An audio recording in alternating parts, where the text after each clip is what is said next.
শিলচর কাঁপানো মুন্না মজুমদারের ঘটনাটি মনে আছে না ভুলে গেছেন? দীর্ঘ ২১ বছর পর সেই ঘটনার বড় আপডেট চলে এসেছে।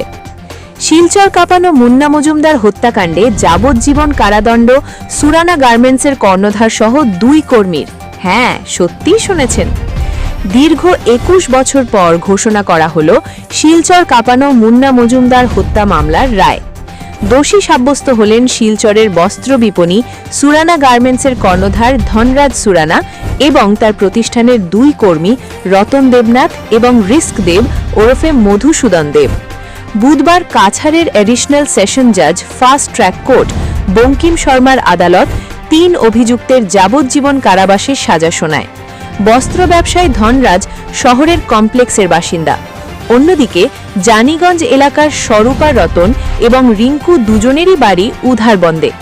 হতযুবক মুন্না মজুমদার ছিলেন সুরানা গার্মেন্টসের কর্মচারী। তিনি ছিলেন শিলচর শিব কলোনি এলাকার বাসিন্দা। সাল ২০০৪ ৫ই নভেম্বর সুরানা গার্মেন্টসের কর্মী মুন্না মজুমদারকে শিলচর মেডিকেল কলেজ ও হাসপাতালে মৃত অবস্থায় উদ্ধার করেন তার পরিবারের লোকেরা। সুরানা গার্মেন্টসের কর্ণধার ধনরাজ সুরানা এবং তার ২ কর্মচারী রতন রিস্কই মুন্নাকে মেডিকেল কলেজ ও হাসপাতালে নিয়ে গিয়েছিলেন। মুন্নার অস্বাভাবিক মৃত্যু তখন মেনে নিতে পারেননি আত্মীয় পরিজনেরা। তার শরীরে প্রচুর আঘাতের চিহ্ন পাওয়া যাওয়ায় মুন্না মজুমদারের বোন রত্না মজুমদার মুন্নাকে হত্যা করা হয়েছে অভিযোগ এনে থানায় এজাহার দায়ের করেন।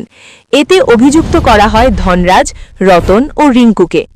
রত্না মজুমদারের স্পষ্ট অভিযোগ ছিল মুন্নাকে হত্যা করে তারপর তার মৃতদেহ নিয়ে যাওয়া হয়েছে মেডিকেল কলেজে। এদিকে এই ঘটনার খবর দাবানলের মতো তখন ছড়িয়ে পড়েছিল শহরময়। মুন্নার মৃত্যুর জেরে কার্যত উত্তাল হয়ে উঠেছিল শহরের পরিস্থিতি। এক বিভীষিকাময় দাঙ্গা পরিস্থিতি তৈরি হয়েছিল শহর জুড়ে। মারপিট, ভাঙচুর, গোষ্ঠী সংঘর্ষে বিধ্বস্ত হয়ে পড়েছিল গোটা শহর। চূড়ান্তভাবে ভেঙে পড়েছিল আইন শৃঙ্খলা, যার ফলে প্রশাসনকে বাধ্য হয়ে কারফিউ জারি করতে হয় শহরে। এই পরিস্থিতির জেরেই পুলিশের তদন্ত প্রক্রিয়া পরবর্তীতে দ্রুত গতিতে এগোয়। বিভিন্ন সাক্ষী প্রমাণ সংগ্রহ করে পুলিশের তদন্ত প্রক্রিয়া শেষ হলে মামলা গড়ায় আদালতে।